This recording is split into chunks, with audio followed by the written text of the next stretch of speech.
GCers, ketegangan antara Israel dan Palestina bukan menjadi berita baru.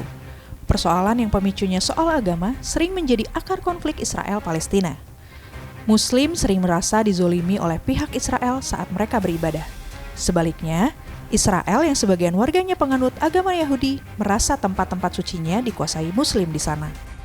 Yerusalem menjadi tempat suci bagi 3 agama, yaitu Islam, Yahudi, dan Kristen.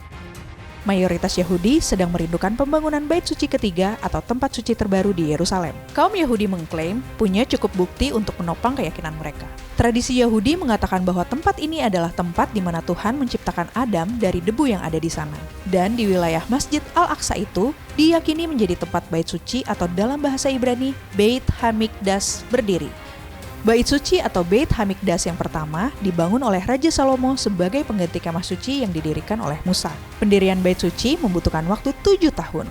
1 Raja-Raja 6 ayat 38. Bait Suci pertama ini bertahan sampai 500 tahun hingga dihancurkan oleh bangsa Babilonia tahun 586 sebelum Masehi. Pembuangan bangsa Yahudi ke Babilonia berakhir. Lalu mereka pulang kembali ke tanah perjanjian. Dipimpin oleh Zerubabel, orang Yahudi akhirnya membangun kembali Bait Suci. Sejarawan menyebut Bait Suci Zerubabel dan menhabiskan kembali Bait Suci ini sekitar tahun 515 sebelum Masehi. Ezra 5-6.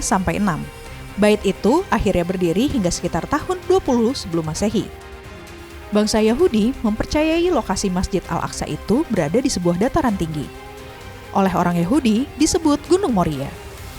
Mereka mempercayai bahwa Abraham pernah hendak mengorbankan Ishak putranya di Gunung Moria.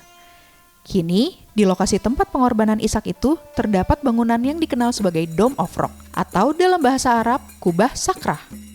Muslim meyakini Nabi Muhammad naik ke langit dengan menginjak sebuah batu yang ada di sana. Yesus juga banyak bersinggungan dengan Bait Suci.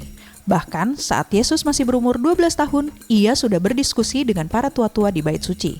Lukas 2 ayat 41-52. Kemudian, iblis pernah mencobainya di puncak bangunan Bait Suci untuk meminta Yesus terjun bebas ke tanah. Matius 4 ayat 5.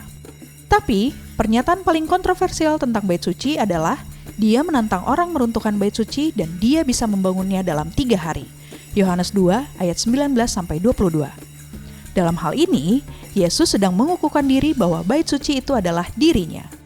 Bangunan Bait Suci memang hancur akhirnya. Tahun 66 Masehi, orang Yahudi melakukan pemberontakan terhadap penjajah Romawi.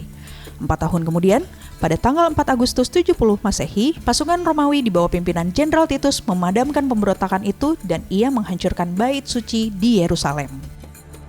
Khalifah Bani Umayyah mendirikan Masjid Al-Aqsa di wilayah sekitar reruntuhan itu pada tahun 685.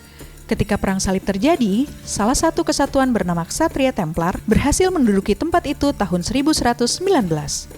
Ksatria Templar menjadikannya sebagai markas utama dan mereka juga membangun gereja dan biar. Setelah kekalahan tentara Salib pada tahun 1187, kaum Muslim kembali mengambil alih komplek Masjid Al-Aqsa. Kekaisaran Ottoman menjadi pengendali Yerusalem pada tahun 1517 dan berbagai pembangunan lebih lanjut dilakukan sejak itu. GCers, umat beragama membutuhkan tempat beribadah, karena tempat beribadah menjadi tempat mereka mengenal ajaran Tuhan dan juga tempat melakukan ritual keagamaan.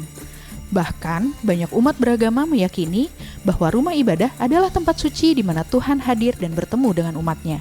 Jadi, bagaimana menurut pendapatmu? Apakah kamu punya pandangan sendiri tentang rumah ibadah? Tulis komentarmu di bawah ya!